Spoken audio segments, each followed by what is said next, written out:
Welcome my YouTube channel, ladies and gentlemen. Never text them again. Just do this one little thing. You must understand this is not about them. The moment you feel the urge to reach out, to type a message, to remind them of your presence, you are being tested. That desire is not about connection. It's about validation. A desperate whisper from your ego, afraid of silence. But the silence, that's the sacred ground where men are made. Carl Jung taught us that what we do not bring to consciousness appears in our lives as fate. So ask yourself, what are you projecting? The ache, the void, the longing it isn't just about them. It's your unloved self calling you back. Every time you text someone who walked away or gave you uncertainty, you're not really texting them. You're trying to repair a fracture within your own soul. You're hoping someone else will complete a piece of your psyche you haven't faced yet.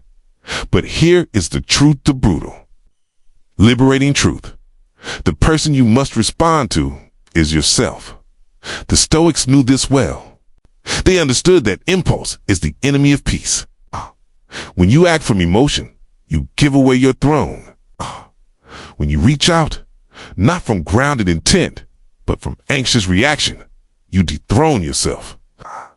You hand your crown to someone else and beg for recognition. But listen, there's a better way. One small, powerful thing you must do, Transmute. Take that urge to text and instead walk into stillness. Sit in it. Burn in it. And while it burns, do not escape. Instead, channel the fire of that emotional chaos into something noble, right? Build, train, fast, pray, meditate, learn. But above all, do not reach outward. Turn inward, because here's the secret that breaks the cycle. Your silence is louder than any text. You don't need to explain your worth. You don't need to justify your absence. You don't need to convince them you're valuable. You just need to become the man who doesn't need to. This is not a game of manipulation. It's a path of sovereignty. You are not playing hard too. You are hard to shake. You are rooted. You are disciplined. And the deeper you walk into your purpose, the more they will feel your absence not as a passive gesture, but as a profound shift in energy. Let them wonder.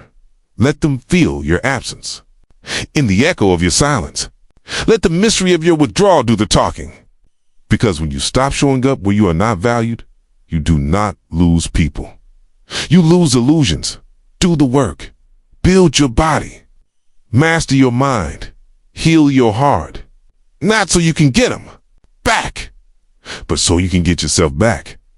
Texting them will bring temporary relief, but transmuting that urge will bring permanent power. So never text them again. Just do this one thing. Choose yourself every single time. And when you do, the universe responds not with what you want, but with what you have become worthy of. This is the quiet revolution of the masculine soul. This is the real art of letting go, not with bitterness, but with glory. Be still, keep bold, be free. Certainly, below is a 1,200 word expansion of keynotes 1 and 2 in the style of Neville Goddard. Rich with mystical insight, focused on inner transformation and the power of imagination and silence. The flow is reflective, educational, spiritually elevating without breaking into titles or headings. When a man truly understands the sacred nature of silence, he will never again throw his pearls before swine. Reaction is a confession of bondage. To react is to yield power to the outer world, to proclaim that it has dominion over the inner kingdom. But there is no external authority unless it is given power from within. Every event, every person, every word spoken to you is but an echo of the inner state you have accepted as real. The one who reacts does not yet know who he is. He wanders the corridors of illusion, convinced that others are the cause, forgetting that every shadow cast in the world is merely the result of a light obstructed. The awakened man does not speak unnecessarily, and he does not flinch. His silence is not the result of apathy, but of supreme confidence in the reality of what he has imagined. He knows the world will rearrange itself around his assumption if he dares to remain unmoved. You are not here to chase shadows. You are here to recognize that everything you once begged for in the world was seeking permission to exist through your inner certainty. That text you want to send, that call you want to make, that explanation you feel compelled to offer, these are the cries of a man who has forgotten his position. Okay, you are not a beggar at the gates. Okay, you are the architect of your experience. And architects do not negotiate with bricks. They command the design in stillness. Then watch as the form is molded accordingly. To withhold reaction is to declare dominion over the illusion. Not out of vengeance or pride, but out of knowledge that the unseen shapes the seen. He who reacts is like a man who, upon seeing the reflection of a storm in a mirror, tries to fix the glass rather than the wind within. All outward conditions are mirrors. The wise man reforms the source. He does not patch reflections. When you react, you are pulled into the drama. The moment you step into the narrative, you forget your role as its author. You become a character, enslaved to plot lines, not of your own design. But when you remain still, when you observe without yielding, you awaken as the dramatist, the one who writes the play and calls it life. In silence, you speak most clearly. There's a language beyond words. The one who knows his power no longer uses speech to defend, prove, or pursue. He understands that what is imagined with conviction becomes the unseen cause of the seen effect. To speak unnecessarily is to doubt, but to withhold from speaking, knowing that all is unfolding from the seed sown in the secret place, that is mastery. Withdraw into your chamber. And when the world presses upon you, when the old identity trembles under the pressure of rejection, or loneliness, or longing go deeper, do not run outward. Turn inward. Create anew in that stillness. Clothe yourself with the state you desire to express. Imagine, not to escape, but to plant. Having planted, walk in the joy of its inevitable harvest. Do not look for signs. Do not ask when or how. The seed planted in true faith grows regardless of the weather. If you can resist the impulse to react, even when the pressure feels unbearable, you have begun the sacred work. Silence the tongue is often harder than to climb a mountain because it requires the death of the old self, the self that needs to be seen, heard, justified. But this death is glorious, for what follows is not void, but resurrection. A new self is born, one that does not lean on the approval of another, but rests in the authority of imagination. It is not enough to say, do not text. You must understand why. For the act itself is nothing unless it is animated by belief. The impulse to reach out is often the symptom of inner disconnection. The mind seeks the other because it has forgotten its own wholeness. But nothing can complete what has not first accepted itself as complete. You are not looking for a person. You are looking for a feeling. And that feeling is found not in another's message, but in your own assumption. Now consider this. What if the person you long for is simply the projection of an old belief you've refused to release? What if your heartbreak is not about them at all, but about the disintegration of a self-image that depended on their presence? The world outside does not deceive, it only reflects.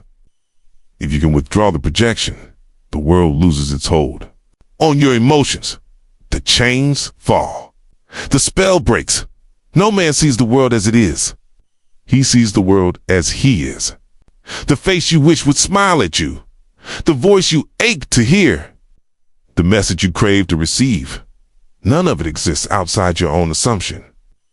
Your sorrow is not proof of absence, but proof of false identification. Change the self you are identifying with, and the world will conform to the new pattern. To withdraw the projection is to reclaim the magic.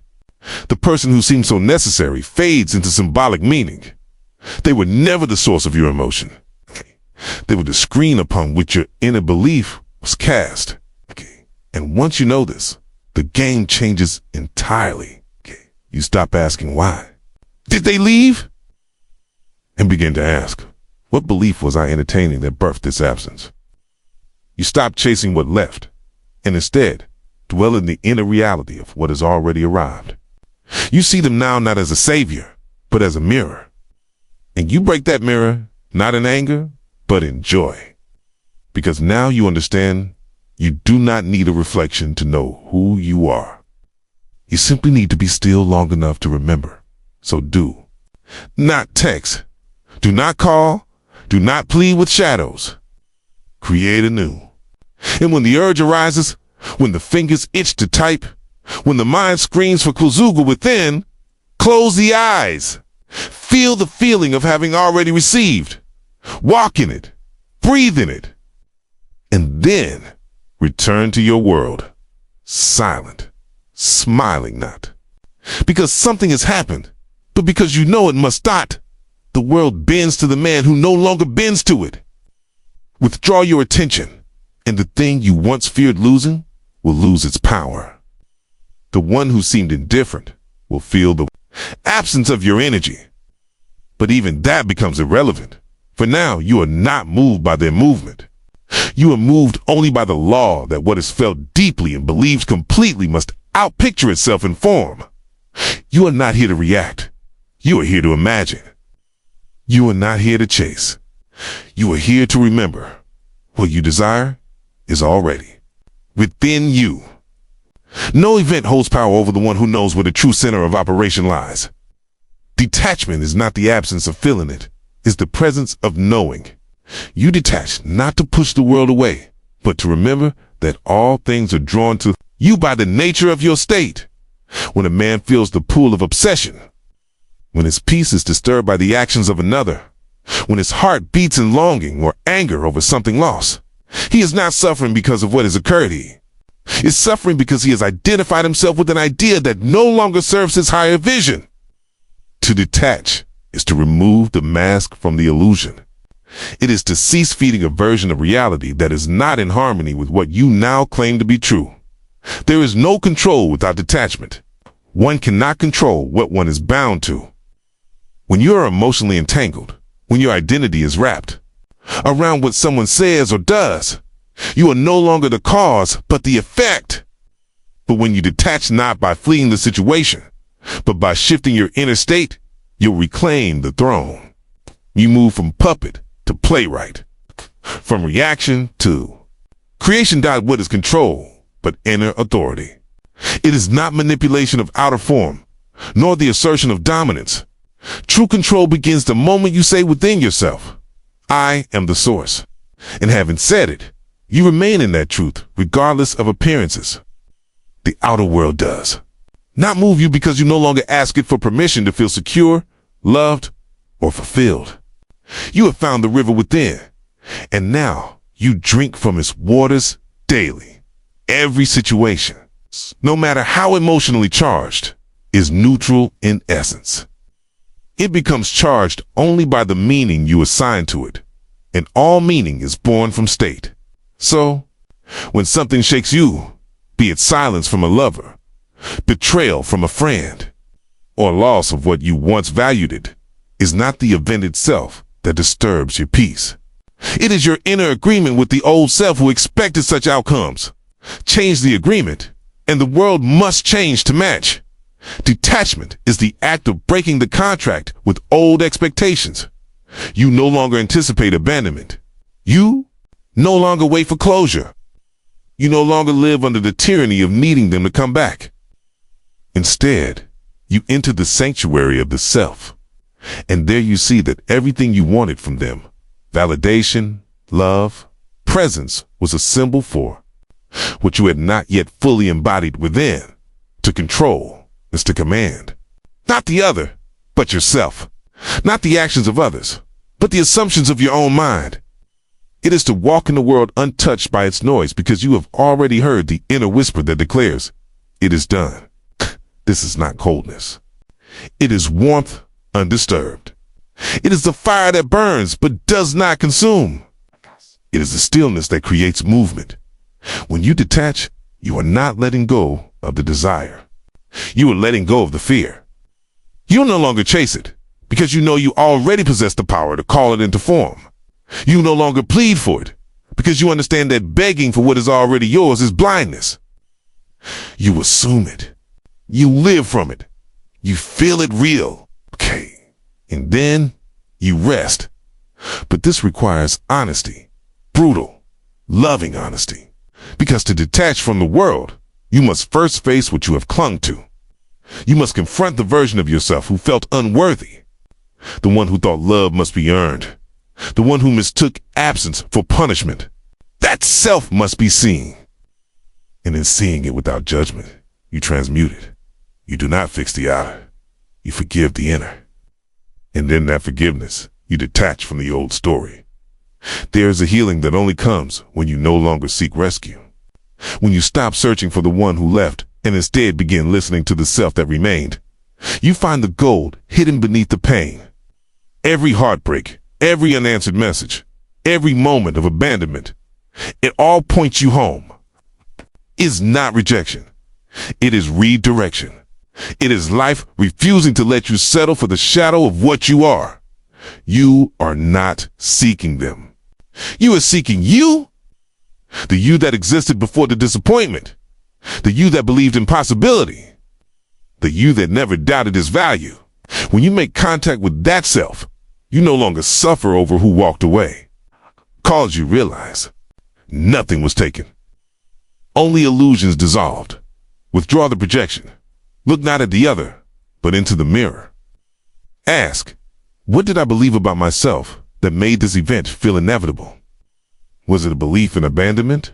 Keen in the need to? Chase, trace it, find the root. Uproot it not with force, but with light. Replace it.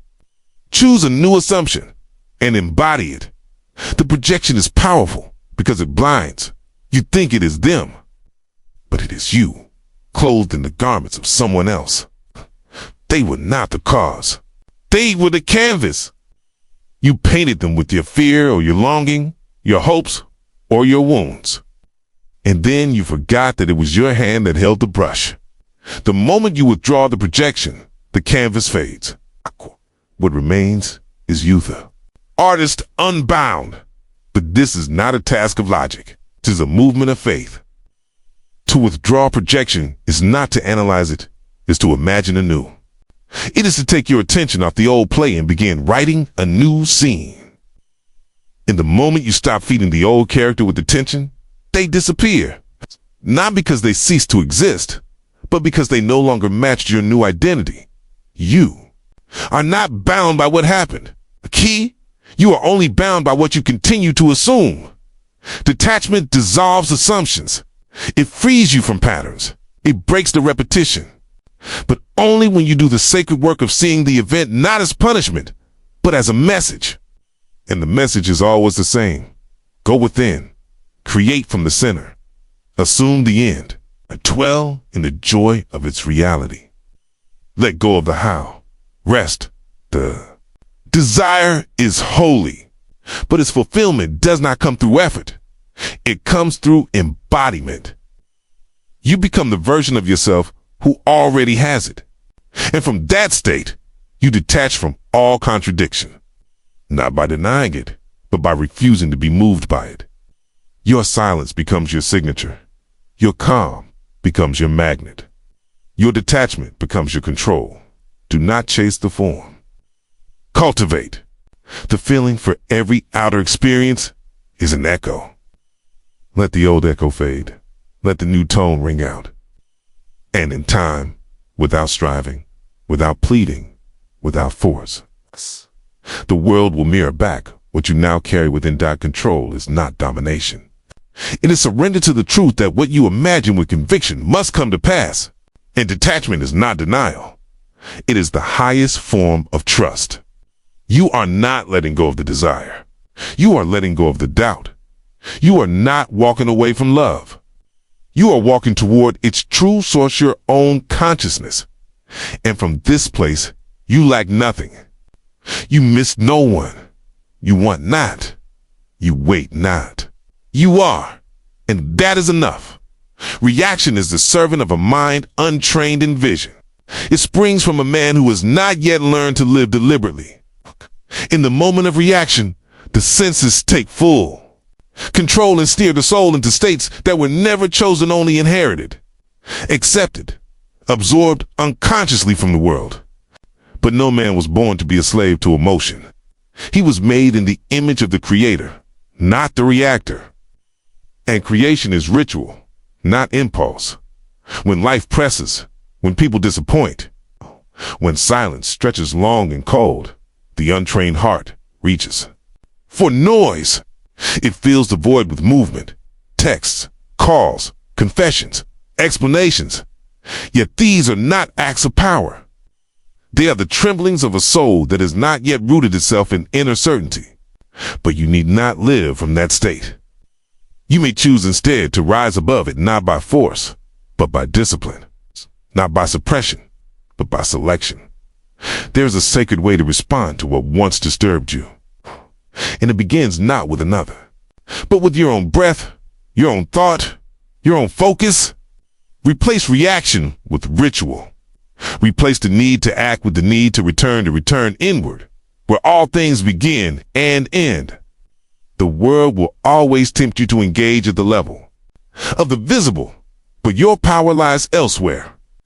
Your power lies in choosing again and again to dwell not in the chaos of appearances, but in the order of your imagination.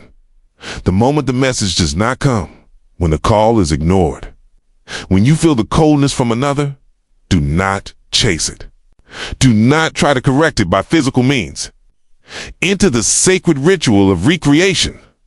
Enter the stillness and imagine the warmth already restored, the connection already complete, the peace already made real. Do not perform this act for the purpose of altering the outer world, but to remind the inner man who he is. The soul must have rituals, for the body has its habits. If you do not consciously choose your inner movement, the world will choose it. For you, the one who reacts is always a follower of old memories, but the one who builds rituals becomes a master of new realities. He no longer depends on outer things to determine inner moods. He places his faith in the unseen and begins to walk as though it were already done. Every time you are tempted to react, to explain, to pursue, step instead into ritual. If the urge comes to speak, speak within. If the desire comes to text, write the message on the tablet of your heart and let it live there as a fulfilled word. If the heart aches for reassurance, let it find it not in their response, but in your own unwavering assumption. For what you assume to be true in the secret place must one day become visible to the world. That is the law. There is no need to suppress emotion. There is only the call to elevate it, to let it pass through the refining fire of imagination until it is no longer reaction, but prayer, no longer impulse, but intention. Every emotion is raw material. It is only undirected energy. You must become the sculptor.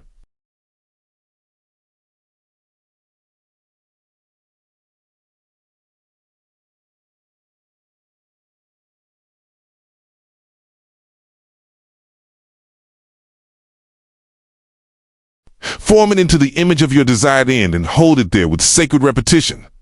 Ritual is repetition with intention.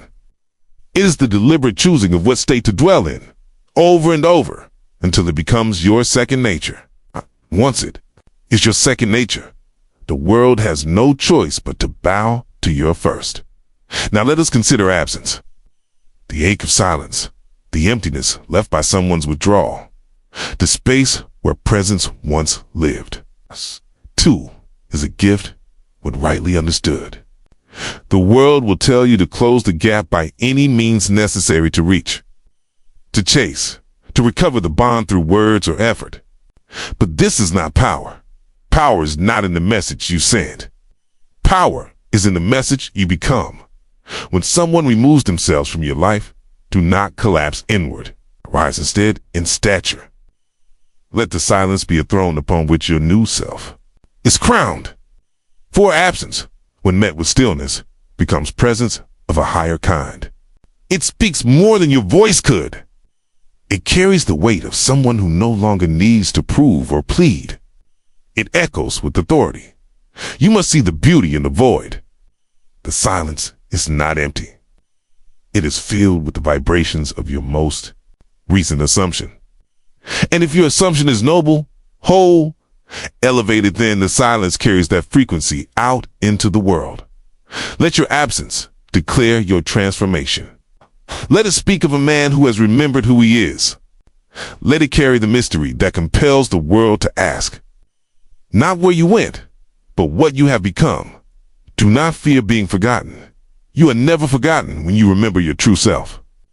It is only the shadow self that has ignored the one who sought to earn love, to perform for attention, to seek validation from the outside. That self must die. And silence is its perfect grave. Let it pass. Bury it not with bitterness, but with reverence. For it brought you here to this awakening, to this holy forgetting of who you are not.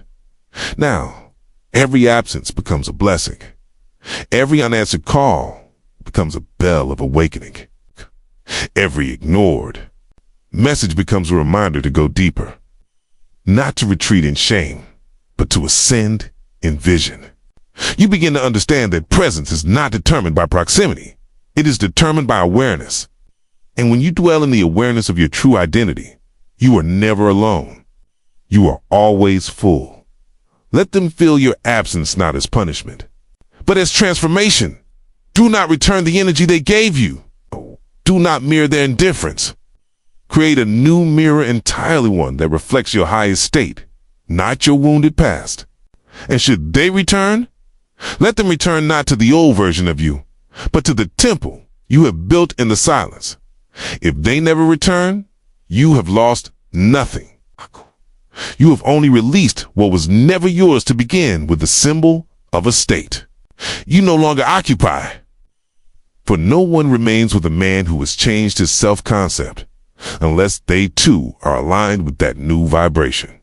And so you bless their leaving, for it confirms your rising. You do not chase. You attract. You do not pursue. You create. You do not react.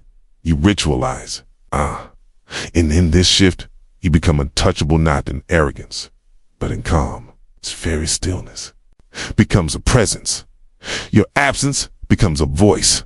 Your silence becomes a signal to the universe that you are ready to receive only what aligns with your sacred assumption. Let this become your way. Every time you want to react, replace it with ritual.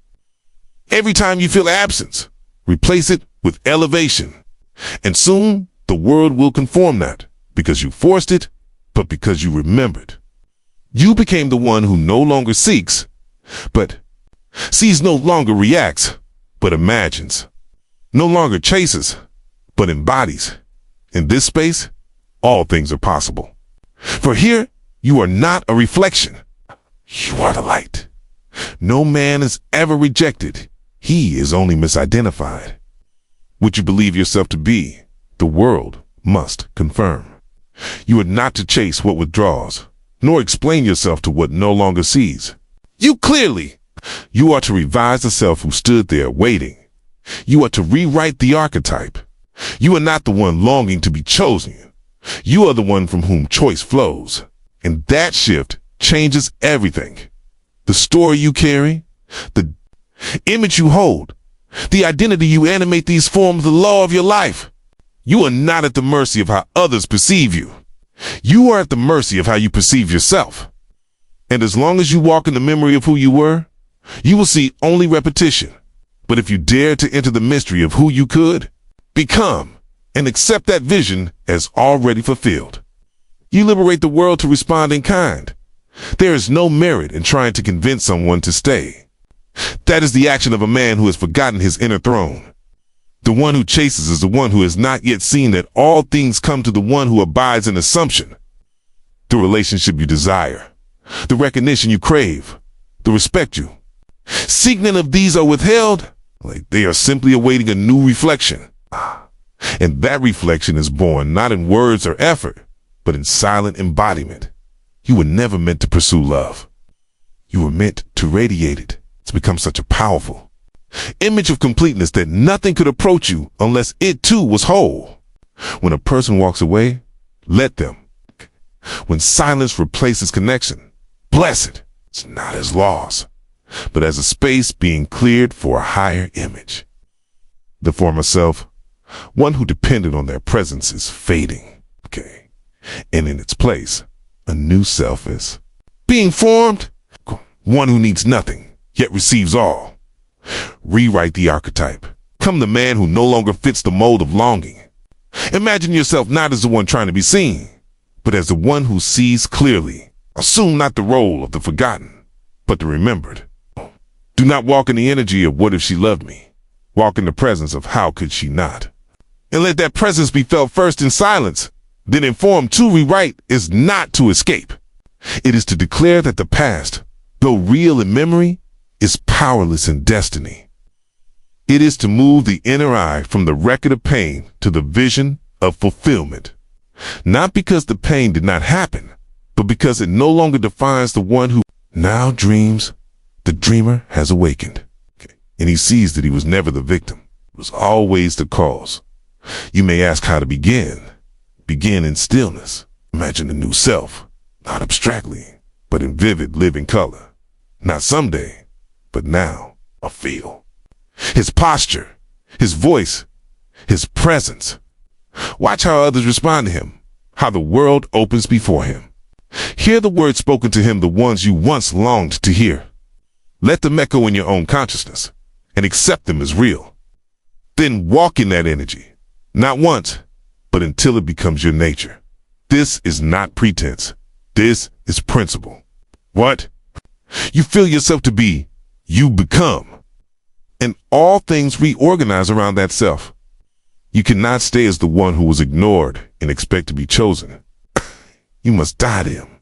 You must bury that version of you, not with mourning, but with reverence. He brought you here. He taught you what longing feels like. Now it is time to embody the one who no longer needs. When you become the one worth being pursued, the need for pursuit dissolves. You do not play games. You do not withdraw to be desired. You withdraw because the outer is no longer your source. You return inward to the place where all is created. And from that holy center, you radiate a signal the world cannot deny. You are no longer available to what does not match your new identity. Now, the desire you once had, the energy that once ached in your chest, becomes a sacred fuel. You do not waste it on scrolling or texting or revisiting old conversations. You do not pour it into fantasies of reunion. You channel it. You transmute it. You use it as material for the self you are building. Every desire carries within it the seed of its own fulfillment. That seed must not be planted in desperation. It must be planted in certainty. And certainty is born through attention. Where your attention goes, your energy flows. And where your energy flows, form begins to shape. This is the hidden art. Not to suppress desire, but to sanctify it. To feel it fully and let it lift you high and not downward into reaction, but upward into vision. The one who longs is ready to build. And the energy of longing is not weakness. It is potency in disguise. That ache is not a problem, it is a signal. It tells you something new is asking to be born. Do not waste it. Take the very emotion that once led you to reach out to them and instead pour it into becoming. Write the words that describe the man you now are. Move your body into its next shape. Speak with the rhythm of the version who has already received. Pray not to be heard by another, but to hear yourself. You must see that every urge to text, to explain, to beg, is only a spark of life waiting to be directed. It is raw potential. And when you no longer use it to reinforce the old identity, it becomes creative gold. You may use it to build the business. You may use it to shape the body. You may use it to deepen the mind. Okay, you may use it to awaken the soul, but you must use it. Do not sit in silence and call it discipline, if within that silence, you are still mourning. Transmutation is not stillness alone. It is conscious direction. It is not the absence of action. It is focused action in an invisible realm. When the energy rises, breathe it upward. Let it move through your spine. Let it flood your imagination. Let it cleanse you. Then use it. Create with it. Let the new man live through that channel. No text sent in weakness will ever build you. But every ritual of inner transmutation